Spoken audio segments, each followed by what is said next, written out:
जय हिंद दोस्तों। आज आप लोगों के साथ डिस्कस करने चाहता हूं कि बिकॉज 7 दिन रह चुके हैं, you can say nearly 6 days are left with you people, and how we should be able to ये जो अगले 7 दिन है कैसे स्ट्रेटजाइज करें और किस प्रकार हम अच्छा स्कोर कर पाएं एंड फ्रूटफुली ये 7 दिन कैसे यूज कर पाएं। Because this is the time when you feel anxiety बहुत हाई होती है, आपको पता नहीं चल रहा यार कौन सा सब्जेक्ट ज़्यादा पकड़ूं कौन सा सब्जेक्ट कम पकड़ूं। You are not able to like control the time even, आपको पता नहीं चल रहा टाइम कैसे बीतता जा रहा, 24 घंटे में से टाइम कैसे बिताएं। ये सारी प्रॉब्लम्स आ रही हैं इस समय, और स्पेशली ये जो टाइम है इस समय you are lot of stuff with you people. YouTube पे वीडियोस हर 5 मिनट बाद आ रही, चाहे मेरी भी वीडियो आ रही, and you are not able to understand what is to be focus and what not to be focus. मेरा अगर सजेशन एडवाइस मानेंगे, I will definitely give you an advice with respect to a very wise advice for your examination. अब revision का time है, यहां पर revision क्या चीज करनी चाहिए वो जरूरी है समझना। आप में से कुछ 2 कैटेगरीज के बंदे होंगे जिन्होंने तो पूरा सीरियस एफर्ट्स डाले हैं सीडीएस के लिए, कुछ ऐसे हैं कि बाकी एग्जाम्स की भी तैयारी कर रहे हैं और साथ साथ सीडीएस भी सोच रहे हैं भी देंगे। There is no point, like आपको कोई घबराने की बात नहीं, दोनों ही मेरे लिए इक्वल एस्पिरेंट्स हैं। बट समझना जरूरी है कि यार इस पेपर में और बाकी पेपर में फर्क क्या है। इस पेपर में जीएस एक बहुत बड़ा इंपॉर्टेंट रोल प्ले करता है आपके एग्जामिनेशन में, because in this part your GS paper will not be only 25 questions और पासिंग। जीएस मायने रखता है जी, और तकरीबन मैंने ये देखा सीडीएस के एस्पिरेंट्स में most of the aspirants have a problem with respect to general studies. तो स्ट्रेटजी तो मैं तीनों पेपर्स की बताऊंगा जी, कैसे आप लोग इस समय इस टाइम पर कैसे फ्रूटफुली यूज कर सके अपने टाइम को और आउटपुट मैक्सिमम आ सके। Please understand this thing, you can write now. जो सबसे छोटे और सबसे ज्यादा आउटपुट वाली 2 चीजें हैं जी, एक आपके पास आउटपुट वाली चीज है जी साइंस, 35 क्वेश्चन है और वही अकेला ही कई बार 20 नंबर टपवा सकता है आपका जीएस में। और ये जो 35 क्वेश्चन है ना, बहुत मुश्किल नहीं आते, बहुत रीजनेबल होते हैं, बहुत इजी होते हैं। शक है तो एक पूरा पेपर का 2022 का पूरा पेपर का साइंस के क्वेश्चन देख लीजिए। जिन्होंने मेरे साथ कोर्स लगाया they will be able to attempt nearly 35 में से 32 33 easily, and I can guarantee you even in the coming paper आप 35 में से 32 33 इजीली स्कोर कर सकते हैं। अगर आपका साइंस वीक भी है, अगले आने वाले 7 दिनों में अगर आप मेरे साथ पकड़ रहे हैं साइंस को, आई can guarantee you you will never ever like आपका बहुत अच्छा स्कोर बन सकता है। प्रॉब्लम कहां पर थी ये भी बताता हूं, क्योंकि मैं भी साइंस पढ़ाता नहीं था पहले। पिछले 2 साल से मैंने साइंस पढ़ानी शुरू की है और मेरे पास आउटपुट बहुत बेस्ट है। Rather people know me for geography and polity, people don't even think यार मेरे को साइंस आती है, लेकिन मेरा बैकग्राउंड है जी। 10th 11th 12th में मेरे बहुत अच्छे स्कोर आए और मेरे को ये कॉन्सेप्ट्स बहुत अच्छे से आते हैं। अगर आपको लगता है ऑप्टिक्स का सीरीज चेक करिए या इलेक्ट्रिसिटी चेक करिए, यार क्वेश्चन आपको पक्के पता कहाँ से आने, क्या क्या आने हैं। साइंस में भी ऑप्टिक्स घंटा खा सकता है, 2 घंटा खा सकता है एक बारी में, और पक्का 3 क्वेश्चन आपको आउटपुट दे रहा है। इतनी शायद आउटपुट ना ज्योग्राफी दे रही है, ना पॉलिटी दे रही है, ना हिस्ट्री दे रही है।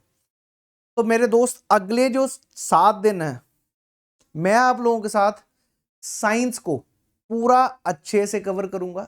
एक प्रॉपर प्रीवियस ईयर क्वेश्चंस दूंगा, उनको कवर करेंगे, क्योंकि previous year question play a very vital role in your CDS paper. मैं कह रहा हूं जी सिल्वर काले रंग का क्यों होता, कम से कम 5 बार क्वेश्चन पूछ चुका सीडीएस में, और एनडीए में समझ लीजिए 10 बार क्वेश्चन सेम है। कार्बन के एलोट्रॉप्स में डायमंड और ग्रेफाइट के बीच में फर्क आज से नहीं, हर बार ही पूछ रहा है जी। तो दो क्वेश्चन सेट है, मैं बार बार कह रहा हूं, क्योंकि साइंस में he can not go out of the way. और 9th 10th की साइंस आपका पेपर बहुत अच्छे से बढ़िया बना सकता है। So that is what I need to convey to you people. Please, कई बारी क्या होता है हमको ऐसा भी लगता है यार आखिरी हफ्ते पढ़ना ही नहीं चाहिए, हम पढ़ाई छोड़ देते हैं क्योंकि हमें आता है सब कुछ। तो दोस्त साइंस को रिवाइज करिए और साथ साथ करंट अफेयर्स पकड़िए। करंट अफेयर्स में भी यार आपके पास सोर्सेज इस समय यूट्यूब पे पता नहीं कितने आपके पास हैं, बट मेरा यार कभी भी एमसीक्यू फॉर्म में करंट अफेयर्स का करवाने का कभी मन है ना, मैं अब कभी बताऊंगा जी। I will take it as a what is important in the current affairs part. और मैंने ये भी प्लान किया कि अगले आने वाले 6 दिन में मैं सारे आपको करंट अफेयर्स रिवाइज करवा दूंगा जो सबसे इंपॉर्टेंट है आपके पेपर के लिए। इस चीज के लिए याद रखिएगा, हमारा 50 से 60 क्वेश्चन जीएस के हमारे इसी से कवर हो जाएंगे, और ये उन सभी के लिए है जिनका बैकग्राउंड नहीं है, जिनका सीडीएस में पहले इंटरेस्ट नहीं था। I will guarantee you we will score best in this GS paper. अब जरा मैं थोड़ा सा बाकी सब्जेक्ट्स के बारे में बात करूंगा जी। With respect to English paper, आप सभी तैयारी कर रहे हैं इंग्लिश की और बहुत अच्छे से कर रहे हैं। इस आखिरी मोमेंट पे क्या किया जाए इंग्लिश में, एक ही चीज मैं कहूंगा जी, गिनती का बहुत ज्यादा टाइम भी नहीं, 2 से 3 घंटे निकालिए इंग्लिश के लिए। जितनी आपने वोकैब पढ़ी उसको रिवाइज करना शुरू करिए, ईडियम फ्रेजेस को, क्योंकि रिवीजन लास्ट वीक में आपको एफर्ट पूरे 100% मारने हैं जी। बहुत सारे लोग ऐसे भी एस्पिरेंट्स होते हैं जो पहले पूरे 3-4 महीने बहुत दब के पढ़ते थे, लेकिन आखिरी हफ्ते बिल्कुल ठंडे पड़ जाएंगे और पेपर नहीं होगा। This last week you need to put up your 100 get 200% efforts. Trust me, बहुत फिलोसफियां हम भी बचपन में जब तैयारी करता था मैं भी सुनता था कि भाई लास्ट वीक पढ़ना ही नहीं चाहिए, जो पहले का पढ़ा वही काम आएगा, 10 नहीं। एफर्ट्स पूरे 100% डालिए, इस समय पूरी जान से रिवाइज करिए।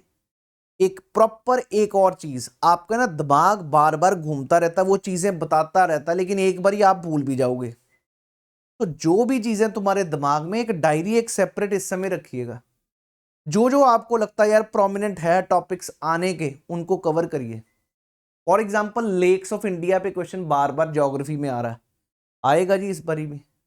पिछली बारी अगर आपको याद हो सिक्किम की लेक पूछी थी, कुछ ना कुछ लेक पे क्वेश्चन आ सकता है।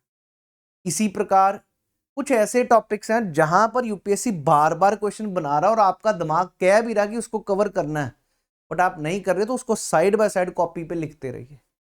This last 6 months give your, मैं कह रहा हूं 200% दीजिए जी। रोटी खाना भूल जाइए, कोई चक्कर नहीं, अपना प्रॉपर।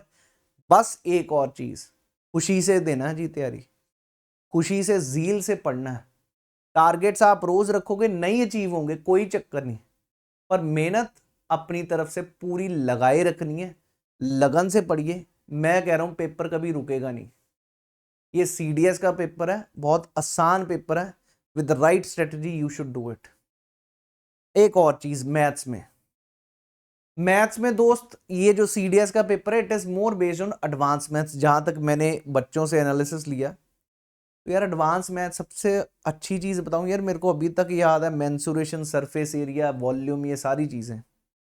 आपको भी एक ही चीज कहूंगा, आप रिवाइज करिएगा जी, फॉर्मूलाज रिवाइज करिएगा। अगर हो सके 2-3 पेपर 2 घंटे का टाइम लेके उसको सॉल्व करिएगा। There you will realise what is your understanding about this paper, आपका कैसा है, और उसी तरह मेहनत चलती रहे। बैलेंस बना के चलिए, टाइम वेस्ट बिल्कुल नहीं करना और खुशी से पढ़ना, ये चीज याद रखना। दोस्त, तुमने कुछ टॉपिक्स छोड़े हुए हैं जीएस के, जैसे हिस्ट्री छोड़ी हुई है, इस समय कुछ नहीं पकड़ना वो चीज, it will not at all benefit you, trust me. ये मेरा भी एक्सपीरियंस है भाई। आज भी अगर किसी आईएएस के टॉपर को पूछो, उसने भी कुछ टॉपिक्स छोड़े होते हैं अपने पेपर में, तो nothing to worry, there is no problem in leaving 1 or 2 subjects of GS. Economics नहीं पढ़ी लेकिन करंट इकोनॉमिक्स पढ़ी, बजट पढ़ लिया आपने, कोई नई नई अनाउंसमेंट्स पढ़ ली, that is more than enough. अपने आप को ज्यादा टेंशन में नहीं डालना दोस्त इस चीज के लिए कि मैं क्या नहीं पढ़ूं और क्या पढ़ूं। समझ रहे हैं?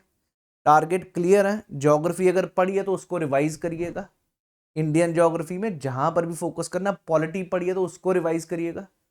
पॉलिटी में अननेसेसरी टॉपिक्स मत पढ़ने बैठ जाना। इस समय कई लोग CIC नहीं पढ़ा सर हमने, तो that is not going to come in the paper. Am I clear to you? बाकी चीज़ों को बहुत अच्छे से टारगेट ओरिएंटेड अप्रोच रखिए। जो रेगुलर टॉपिक्स हैं वहीं से क्वेश्चन आते हैं जी। कभी भी यूपीएससी ऐसा नहीं बनाएगा कि यार fundamental rights, DPSP, fundamental duties, schedules को छोड़ के कहीं और से सारे क्वेश्चन बनाए। He makes sure that he takes up the topics from everywhere where it is required. I hope you people are getting this point here. तो stay positive, stay tuned on this channel. मैं आप लोगों के साथ ये सारा science आपको revise करवाऊंगा अगले 6 दिन में। सारी, चाहे बायो हो, चाहे फिजिक्स हो और चाहे केमिस्ट्री हो, ये मैं आप सभी से वादा कर रहा हूं। And I will make sure that you all people, most of you people should cross 60 marks in the GS part. बहुत लोग ऐसे देख रहे होंगे 60 मार्क्स कह रहा है, ये कहां से बात कर रहा है। भाई पुराना मेरे रिजल्ट्स चेक कर लीजिए, इसी पर होंगे या अनअकैडमी के प्रोफाइल पे भी चेक कर लीजिएगा। We have got the people that score easily, and yes, you can also get it, because the major problem in this exam is you don't have a right coach, right guidance. तो ये चीज है जी, बिल्कुल सही तरीके से मेहनत मारिएगा इस आखिरी हफ्ते में। ठंडा नहीं पड़ना, मैं बार बार कह रहा हूं। जहां पर आप 12 घंटे पढ़ते तो इस समय 18 घंटे की जरूरत है। जान लगा के पढ़िए, क्योंकि यही आपके अगले 6 दिन डिसाइड करेंगे आपका पेपर। करंट अफेयर्स को ठोक के पढ़िए। I hope everybody is very clear. तो दोस्त, पक्का पेपर पार होगा, ये मैं आप सभी को प्रॉमिस कर रहा हूं जी, सीधी बात कहूंगा। अंग्रेजी में पिछली बारी पैटर्न चेंज हुआ था, तो पैटर्न का कोई ऐसा नहीं कि एक के लिए चेंज हुआ, सभी के लिए चेंज हुआ। अगर आपने बेसिक्स अच्छे से पढ़े हैं और अभी भी आप रिवाइज कर रहे हैं, idioms, phrases, words, confusing words, homonyms, ये किसी ना किसी एक सेक्शन को पकड़िए। आप बार बार एक ही चीज जो आती है उसको मत पकड़िए। क्लियर है जी? ग्रामर के जो रूल्स हैं जितने आपने पढ़ने थे, पढ़ चुके हो, उनको बार बार देखने के, हाँ रिवाइज करिएगा, but don't give your 100% effort towards that now, because right now is a time to revise the things which you have read in earlier time. I hope मेरा सभी को मैसेज पहुंचा।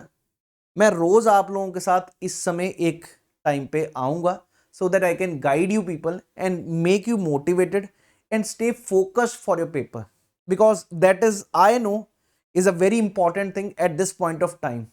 जब एग्जाम सर पर है, parents नहीं समझेंगे। आज आपको कह सकते बेटा तू सो टेंशन ना ले, कोई बात नहीं, but I know once your results are over, जब आपके रिजल्ट्स आते हैं तो पहले वही पूछते हैं, दोस्त पेपर में क्या क्यों नहीं हो रहा, क्यों नहीं हुआ। उनको भूल जाना उस समय मैंने कहा था कि सो जा, ये चीज़ है। तो मैं ये नहीं कहूँगा कि यार पेरेंट्स के against, but that is their idea, उनका यार अपना कंसर्न है, पर ये मेरा अपना एक्सपीरियंस है। Failure only belongs to you, याद रखिएगा। कोई उसका आपको चाहे कह भी दिया या जो भी है, किसी की बातों में नहीं आना। इस समय एफर्ट्स डालने पड़ेंगे आपको, पूरा जी जान से 18 घंटे तक पढ़िए, कोई चक्कर नहीं, मेहनत मारिए, चीज़ों को सही तरीके से पकड़िए। और बार बार कहूँगा स्टे पॉजिटिव। पॉजिटिव रहने के तरीके आपको बताया, कंपनी रखो, जो पढ़ रहा सीरियसली उसके साथ बात करो, ये चीज़ पढ़ी, वो चीज़ पढ़ी, उससे डिस्कस करो। कुछ याद करने का तरीका आपको चाहिए वो देखिएगा। बाकी मेरे इस चैनल पर आपको फटाफट सीरीज मिल जाएगी, जो जो 10-10 मिनट में मैंने रिवाइज कराए हुए हैं सारे टॉपिक्स। संभव सीरीज रीसेंट बनाई है, जिसमें मैंने साइंस पे ज़्यादा फोकस किया, इस बारी बायोलॉजी पे, जो नॉर्मली बंदों को नहीं होते। आगे भी आने वाले दिनों में मैं साइंस को रिवाइज करवाऊंगा जी। आई डोंट वॉन्ट कि कोई भी बंदा रह जाए इस पेपर में। That is what my message to all of you people is. I hope you people got it. Thank you. Jai Hind everyone, and wish you all the best.